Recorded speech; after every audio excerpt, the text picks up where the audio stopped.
Khawlah bintul Hakim mengatakan, ala tatazawwaj, tidakkah engkau menikah? Ya, sebab kesendirian itu adalah sepi. Ya, kesendirian itu menyulitkan, ya, dan kemudian dia butuh teman. Ya. Kata Rasulullah, siapa? Siapa yang layak dan pantas menikah dengan saya? Kata Rasul. Kata Khawlah lagi, kata dia, terserah. Ya, thayyiban am bikra. Engkau mau janda atau mau gadis? Kata Rasul, kalau bikran siapa? Kalau thayyiban siapa? Kalau gadis siapa? Kalau janda siapa?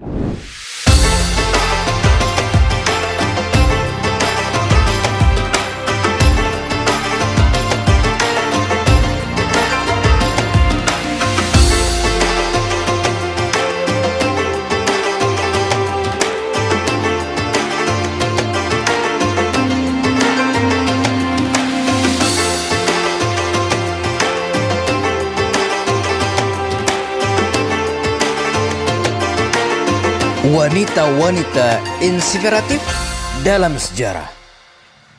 Assalamualaikum warahmatullahi wabarakatuh. Innal hamdalillahi nahmaduhu ta'ala wa nasta'inu bihi wa nastaghfiruh. Asyhadu an la ilaha illallah, asyhadu anna Muhammadan abduhu wa rasuluh. Kita berada di program wanita-wanita inspiratif dalam sejarah.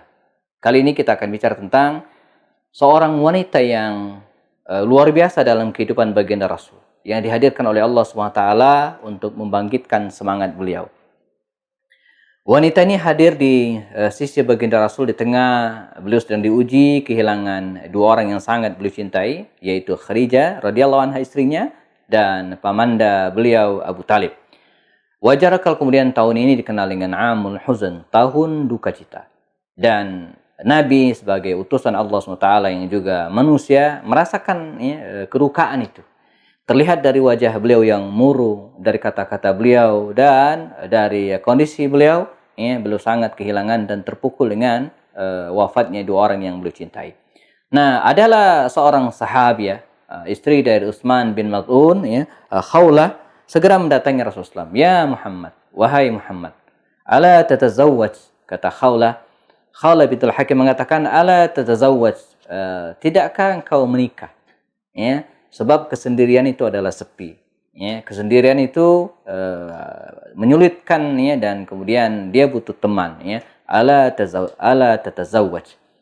Kata Rasulullah, siapa? Siapa yang layak dan pantas menikah dengan saya? Kata Rasul. Kata Khawlah lagi, kata dia, terserah. Ya, thayyiban am bikra. Engkau mau janda atau mau gadis? Ya, thayyiban am bikra. Ini pertanyaan yang menarik dan mungkin bagi kita yang sudah bisa menebak, ya, siapa yang harus dipilih. Dalam kondisi baginda Rasul ditinggal wafat orang yang dicintai dan kemudian kesepian, sementara anak-anaknya juga ada 4 orang pada waktu itu. Ya, ada Zainab, ada Ruqayyah, ada Ummu Kulsum, dan ada juga Fatimah radhiyallahu anha. Fatimah waktu itu masih berusia belasan tahun ketika ditinggal oleh Khadijah. Thayyiban am bikra. Ya, janda atau bikra atau gadis? Kata Rasul, kalau bikran siapa? Kalau thayyiban siapa? Kalau gadis siapa? Kalau janda siapa? Kalau engkau mau menikahi gadis, kata Khawlah, ada Aisyah bintu Abu Bakar Siddiq, putri Abu Bakar Siddiq. Dan kalau engkau ingin menikah dengan janda, ada, kata Khawlah, Saudah binti Zam'ah. Maka baginda Rasulullah memutuskan untuk menikahi Saudah binti Zam'ah. Inilah tokoh kita hari ini. Siapakah Saudah binti Zam'ah?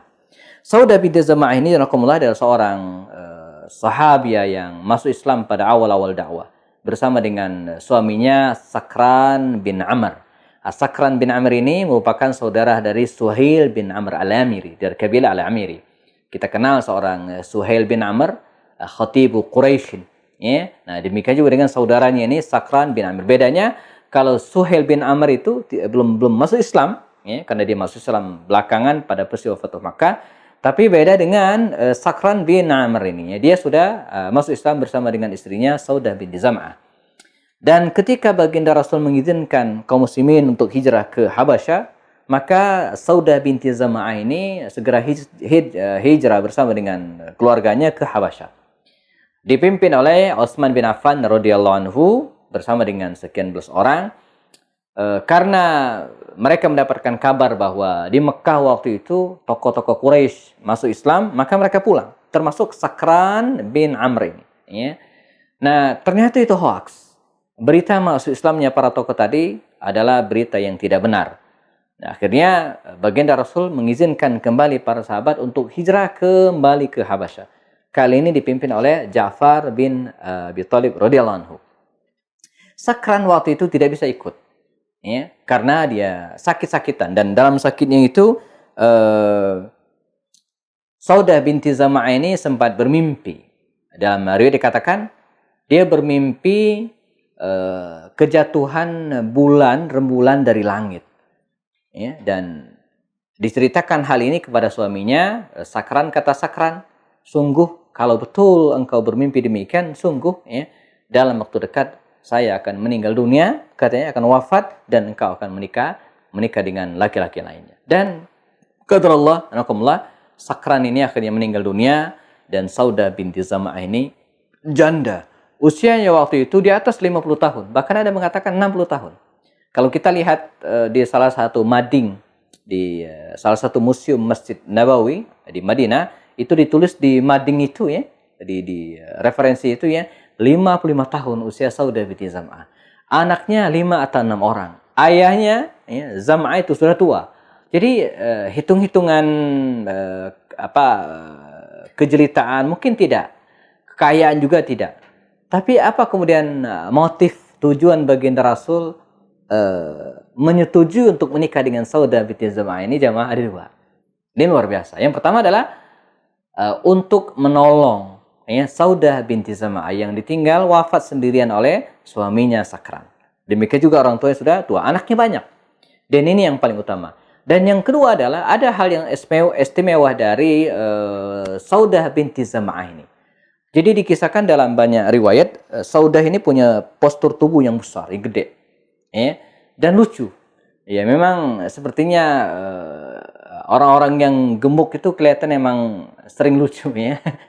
Jadi kalau kita perhatikan yang gemuk itu memang lucu-lucu. Nah, Saudah ini lucu, humoris gitu, ya. Dan ini pas sekali dengan kondisi baginda Rasul yang baru kehilangan dua orang yang sangat beliau cintai, lalu kemudian menikah dengan orang yang humoris, dengan Saudah binti Zam'ah radhiyallahu.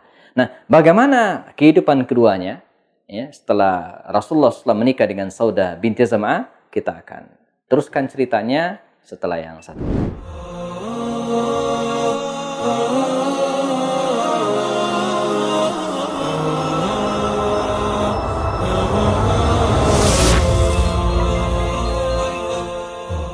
Kita masih berada di program Wanita-Wanita Inspiratif dalam Sejarah. Kita sedang bicara tentang Saudah binti Zam'ah.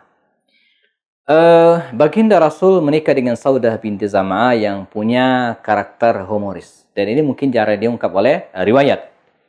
Dan betul, dalam kisah misalnya disebutkan oleh dari jalur tabi'in Imam An-Nakhai, ya, dikatakan suatu saat Rasulullah SAW ini di era Makkiyah itu melaksanakan sholat, ya, sholat malam.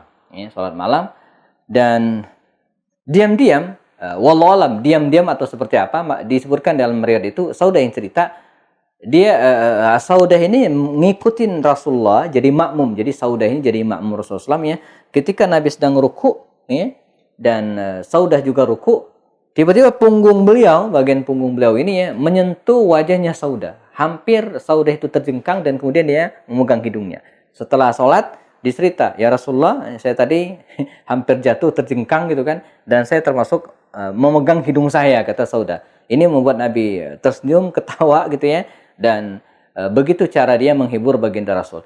Dan yang sering dihibur oleh beliau ini bukan hanya Saudah binti Zam'ah, maka bukan hanya Rasulullah sendiri, tapi istri-istri Nabi yang lain. Dan jamak di kalangan mereka pada waktu itu, yang jelas ketika Aisyah, Hafsah menikah dengan Rasulullah, yang ada cemburu antar mereka, bahwa Aisyah cemburu dengan Hafsah, Hafsah cemburu dengan Aisyah, atau sebaliknya. Nanti ada lagi istri Nabi namanya Sofia, tapi tidak dengan Saudah binti Zam'ah. Justru kehadiran Saudah binti Zam'ah dalam lingkup keluarga Rasul ini mencairkan suasana. Jadi pernah suatu saat Nabi cerita tentang Dajjal. Nabi cerita tentang Dajjal. Bagaimana Dajjal itu menyeramkan, matanya copot satu nempel di pipi. Pokoknya serem gitu ya. Seram, dan kemudian Nabi pergi. Nah, setelah Nabi pergi, wallahu alam ya, mungkin entah sore atau malam hari itu, sehingga Aisyah dan Hafsah ini ngodain Saudah. Kata dia, awas ada Dajjal, ada Dajjal. Saking kagetnya Saudah ini, dia masuk ke dalam kamar, masuk ke dalam kamar, dan ketika Nabi datang, kata Rasul SAW, tadi saya lihat ada Saudah binti Zam'ah, di mana dia? Hafsah dan Aisyah itu ketawa cekikikan, artinya dia baru saja ngerjain Saudah binti Zam'ah ini ya.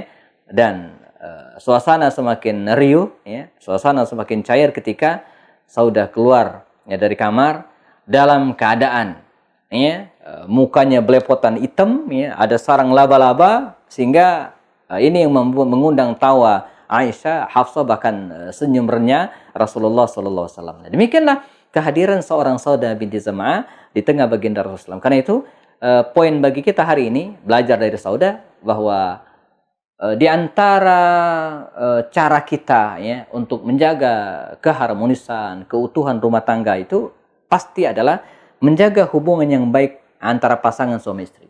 Artinya sebuah rumah tangga itu akan utuh ya, manakala antara suami dan istri tidak ada masalah, terjadi hubungan komunikasi yang harmonis.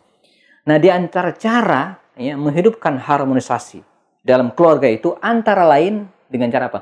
Menghidupkan ya, suasana romantis, jenak-jenak romantis dalam kehidupan rumah tangga. Dan termasuk di antaranya apa? Sesekali celetukan-celetukan ringan ya, celetukan-celetukan yang humor ya, dan bahkan dalam riwayat ya, kalau secara umum kita tidak boleh berbohong, tapi di antara yang dibolehkan berbohong adalah berbohongnya suami kepada istrinya untuk menyenangkan hati istrinya. Nah, ini luar biasa. Ini pelajaran yang kita dapatkan dari Saudah binti Zam'ah ini. Kehadirannya di rumah tangga baginda Rasul mungkin tidak seperti Khadijah, ya, mungkin tidak seperti Aisyah, tapi dia memberikan peran yang beda, yaitu ya, menghidupkan suasana riuh, menghidupkan suasana happy, menghidupkan suasana riang dalam keluarga Rasul SAW. Dan lebih dari itu juga, Saudah binti Zam'ah ini adalah orang yang rela mengikhlaskan ya, kebersamaannya, malam-malamnya yang bersama Rasulullah SAW, di mana dikisahkan suatu saat karena Saudah binti Zam'ah ini sudah lanjut usia, dan ini kekhawatiran dari Rasulullah. Nabi khawatir tidak adil, ya. Bahkan ketidakadilan dalam hati sekalipun Nabi nggak ingin. Walaupun itu sebenarnya boleh. Ya. Jadi kita itu kan adilnya itu bizahir. Soal hati itu nggak bisa dinilai gitu kan, nggak bisa dinilai. Itu pun Nabi khawatir. Maka khawatir tidak adil, maka Nabi pernah mengatakan kepada Saudah binti Zam'ah ini, ya Saudah, khawatir saya tidak adil kepadamu. Karena engkau sudah tua dan banyak istri Nabi yang lainnya masih muda, saya khawatir tidak adil, perasaan saya tidak adil. Ya, saya ya, berniat menceraikanmu. Jadi daripada kepikiran gitu kan, maka Nabi ingin menceraikan Saudah binti Zam'ah. Apa kata Saudah binti Zam'ah? Tidak ya Rasulullah. Ya, tidak ya Rasulullah. Saya ingin menjadi istrimu dunia dan di akhirat. Artinya kalau diceraikan Rasulullah, dia bukan istri Nabi lagi di akhirat nanti. Ya, saya ingin menjadi istrimu di dunia dan di akhirat. Adapun jatah malam saya, kata beliau ya, tidak mengapa, saya berikan kepada Aisyah atau istri Nabi yang lain. Nah, ini kita belajar tentang apa, sebuah kelegowohan ya, yang dicari oleh Saudah binti Zam'ah adalah keridhaan oleh Allah SWT dan Rasulnya. Dan ketika walaupun usianya lebih tua dari baginda Rasul, tapi qadarullah ya, Nabi meninggal lebih dulu, dan Saudah binti Zam'ah meninggal di masa pemerintahan Sayyidina Umar bin Khattab dalam usia yang cukup lanjut. Dan sebelum dia meninggal, dia menjadi induk, menjadi tempat bertanya, menjadi semacam orang yang betul-betul diandalkan oleh istri-istri Nabi yang lainnya. Dijadikan sebagai tetua, ya. Dan memang di antara sekian istri Nabi yang paling tua dan dewasa adalah Saudah binti Zam'ah. Semoga kita bisa meneladani sosok Saudah binti Zam'ah ini, dan kita akan ketemu dalam serial berikutnya tetap di program Wanita-Wanita Inspiratif dalam Sejarah. Bersama saya, Happy Andi Bastoni. Assalamualaikum warahmatullahi wabarakatuh.